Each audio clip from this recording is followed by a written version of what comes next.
Hello once again welcome to the remedial chemistry. तो आज के इस वीडियो लेक्चर में हम लोग करेंगे केमिकल काइनेटिक्स के क्वेश्चंस। लेक्चर हम लोगों ने ऑलरेडी कंप्लीट कर लिया है। अगर वो वीडियो आप लोगों ने नहीं देखा है तो उसको देख लो, छोटी सी वीडियो है, ज़्यादा बड़ी नहीं है, कई सारे कॉन्सेप्ट क्लियर होंगे, उन्हीं पे बेस्ड सारे क्वेश्चंस हैं।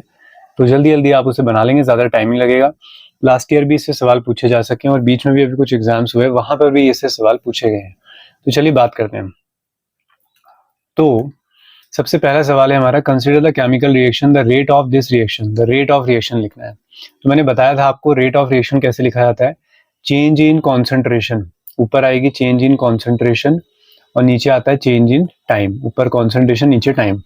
तो अगर आप इस इक्वेशन के लिए लिखेंगे तो क्या लिखेंगे?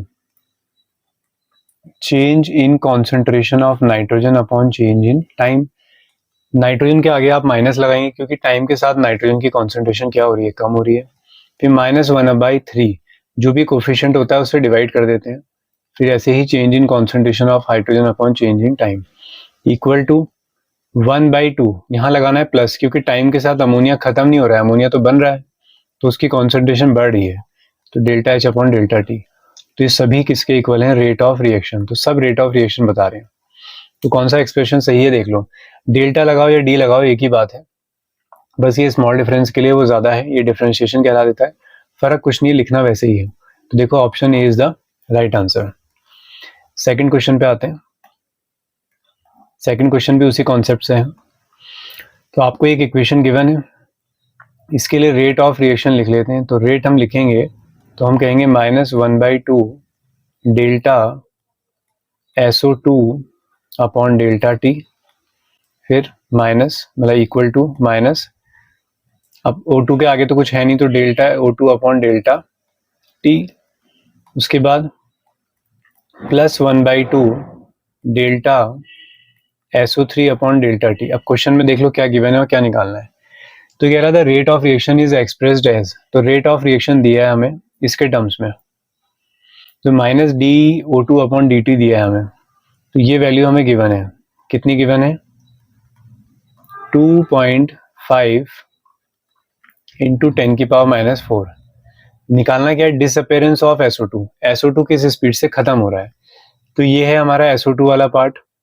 अब कोफिशिएंट जब लगाओगे 1/2 तो वो तो रेट है, तो खाली डिसअपेरेंस पूछा है, मतलब delta SO2 upon delta T पूछा है। तो इन दोनों को इक्वल कर लो। इन दोनों को इक्वल कर लोगे तो क्या आएगा? इक्वल में आपके पास बचेगा 1/2 delta SO2 upon delta T. तो तुम्हें delta SO2 upon delta T निकालना है, 2 से मल्टीप्लाई कर दो तो 2.5 इंटू 2 आ जाएगा 5.0। तो 5.0 into 10⁻⁴, this will be your right answer. Next पे आते हैं। तो नेक्स्ट क्वेश्चन क्या कह रहा है देखें हमसे, कंसीडर द रिएक्शन। तो ये कर लोगे, रिएक्शन आपको गिवन है, रिलेशन निकालना है। तो ये वाला आंसर है, इससे मैच भी कर लेते हैं। देखो DNH3 अपॉन dt, 1/2 कहाँ गया इसका? तो यानी कि यहाँ पे 1/2 रहा होगा और हाइड्रोजन वाले में क्या रहा होगा? खाली 1/3 रहा होगा। तो ये 2 यहीं से तो आया होगा, तो इसका मतलब ये सही आंसर है। नेक्स्ट,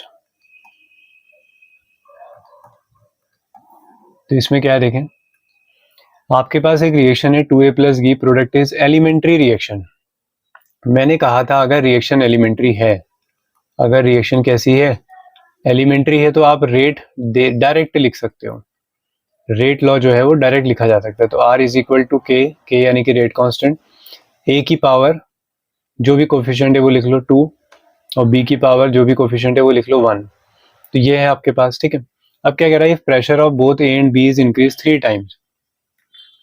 अगर A और B दोनों का प्रेशर 3 टाइम्स बढ़ा दिया जाए, अगर A का प्रेशर 3 टाइम्स मतलब 3A कर दिया जाए इसे, और B को क्या कर दिया जाए? 3B, तो बताइए क्या फर्क पड़ेगा? तो अंदर थ्राइस करने से 3 की पावर 2 क्या बाहर आएगा? 9 बाहर आएगा, यहाँ से 3 बाहर आएगा और बाकी फिर K, A की पावर 2, B की पावर 1। तो इन दोनों में क्या फर्क है? अब 27 टाइम्स क्या हो गया? ये बढ़ गया है। तो 27 is the right answer. Last में देखो, हाइपोथेटिकल रिएक्शन, कोई रिएक्शन दी है और उसका रेट लॉ गिवन है, ऑर्डर निकालना है। ऑर्डर निकालने के क्या करते हो? सारी पावर सम कर देते हो। तो क्या क्या पावर है? 1/2, 1/3 प्लस 1/4। क्वेश्चन बेसिक है, बस एलसीएम लेने में गड़बड़ कर दी तो फिर क्या ही होगा। ठीक है, तो एलसीएम ले लो, 12 आ जाएगा एलसीएम। एलसीएम लेने नहीं आते हैं तो तीनों नंबर मल्टीप्लाई कर देना नीचे के, ठीक है। तो मैंने एलसीएम ले लिया यहाँ पर 12। अब ये 2 है, 2 से कितने बार जाता है 6, 12 में 6 टाइम्स। 3 से कितने टाइम्स जाता है 4 टाइम्स। 4 से कितने टाइम्स जाता है 3 टाइम्स। ऐसे सॉल्व करते हैं, ठीक है। तो 6 4 10 3 13, 13/12। तो this will be your right answer. Next, घबराना नहीं है टेबल देखकर, और ऐसा भी नहीं सोचना कि इतना भयंकर क्वेश्चन का आएगा। भयंकर नहीं है, बस आपने क्या करना है यहाँ पर थोड़ा सा अंडरस्टैंड करना है इसको। तो हो क्या रहा है देखो, एक रिएक्शन है जो ए और बी पे डिपेंड करती है, और ये आपको ए की कॉन्सेंट्रेशन दी है, बी की कॉन्सेंट्रेशन दी है और रेट दिया है। आपको बताना है कि ए पर कितना डिपेंड करती है और बी पे कितना। मतलब अभी तो मैं आपसे कहूँ कि रेट लॉ लिखो तो आप कहोगे सर हमें नहीं पता, तो हम बोल देते हैं ए की पावर पी है और बी की पावर क्यू है। तो हो क्या रहा है देखो, जब आप पहले एक्सपेरिमेंट से दूसरे एक्सपेरिमेंट में जाते हो, यानी कि पहले कॉन्सेंट्रेशन 0.05 थी, आपने डबल कर दिया कॉन्सेंट्रेशन को। क्या कर दिया, डबल इंटू 2 कर दिया। और इसकी कॉन्सेंट्रेशन को क्या रखा है, फिक्स रखा। तो तुमने सिर्फ ए को चेंज किया, तो ए को चेंज करने से क्या हुआ, रेट भी क्या हो गया, डबल। इसका मतलब ये है कि रेट ऑफ रिएक्शन जो है वो डायरेक्टली प्रोपोर्शनल है किस पर, ए पर। मतलब ए के अंदर अगर मैं 2 रखूंगा तो बाहर भी 2 ही निकल के आएगा। स्क्वायर मत कर देना, पावर मत लगा देना। तो अगर ए के अंदर 2 रखा है तो बाहर भी 2 ही निकल के आएगा। अब देखो, फर्स्ट से थर्ड में देखो, अब मैंने ए को फिक्स कर दिया, ए में मैं कोई चेंज नहीं कर रहा हूँ। तो अब मैं देखूंगा कि यहाँ से यहाँ जाने पे मैंने क्या किया, तो यहाँ से यहाँ जाने पे डबल किया। क्या डबल करने से रेट पे कोई फर्क पड़ा, नहीं। इसका मतलब बी पर रिएक्शन डिपेंड नहीं कर रही है, बी पे मैं कोई भी चेंज करता हूँ तो कोई फर्क नहीं पड़ रहा है। तो क्या हो गया, ए के रिस्पेक्ट में फर्स्ट ऑर्डर, बी के रिस्पेक्ट में 0। तो ये आपका आंसर आ गया। Next, following mechanism has been proposed for reaction 2A + B। तो मैंने बताया था कि अगर एक से ज्यादा स्टेप दिए होते हैं तो उन रिएक्शंस को कहा जाता है कॉम्प्लेक्स रिएक्शन। कैसी रिएक्शन, कॉम्प्लेक्स। और कॉम्प्लेक्स रिएक्शन में रेट लिखने का तरीका होता है कौन सा स्टेप देखकर, स्लो। तो स्लो स्टेप को देखो और डायरेक्ट रेट लिख लो। तो कैसे लिखोगे, ए और बी पे डिपेंड कर रहा है, पावर्स क्या लगाएंगे, जो भी आगे कोफिशिएंट है 1 1 है तो पावर 1 1 हो जाएगी। तो ऑर्डर कितना हो जाएगा, 2 हो जाएगा। तो और आंसर ही हो जाएगा। नेक्स्ट क्वेश्चन क्या कह रहा है देखिए, इसमें ये कह रहा है कि the rate law of reaction, ये रेट लॉ दिया है हमें, ठीक है। डीपी अपॉन dt, डीपी का मतलब है प्रोडक्ट, के रेट कांस्टेंट है, ए की पावर 2 बी की पावर 1। मतलब अगर इन दोनों को ऐड कर दूं तो ऑर्डर कितना है, थर्ड ऑर्डर की रिएक्शन है। If A is taken in large, अगर ए को बहुत ज्यादा लिया जाए, अगर ए को ज्यादा लोगे तो रिएक्शन ए पे डिपेंड नहीं करेगी, रिएक्शन उस पर डिपेंड करेगी जो कम है। जो ज्यादा है उसमें तो फर्क ही नहीं पड़ेगा, उसमें से आपने थोड़ा सा निकाल दिया, फर्क नहीं पड़ेगा। यानी कि तुम्हारे पास एक तालाब है, उसमें से तुमने 2 चम्मच पानी निकाल लिया तो कोई फर्क नहीं पड़ेगा। अब तुम्हारे पास आधा गिलास है, उसमें से तुमने 2 चम्मच पानी निकाला तो फर्क पड़ेगा, ठीक है। तो लार्ज अमाउंट वाले को आप इग्नोर कर दोगे, उस पर रिएक्शन डिपेंड नहीं करेगी, उसकी कोई कमी नहीं है। हमें डिसाइड करना होगा बी से, तो ऑर्डर ऑफ रिएक्शन क्या हो जाएगा, फर्स्ट। ऐसी ही रिएक्शन को क्या बोलते हैं हम, स्यूडो फर्स्ट ऑर्डर रिएक्शन, ठीक है। क्या बोलते हैं, स्यूडो फर्स्ट ऑर्डर रिएक्शन। जो दिखने में तो लगे हायर ऑर्डर की है, दिखने में कैसी लग रही थी, 3 ऑर्डर की, ठीक है, बट अंडर सर्टेन कंडीशन वो फॉलो करे फर्स्ट ऑर्डर को, तो उनको बोलते हैं स्यूडो।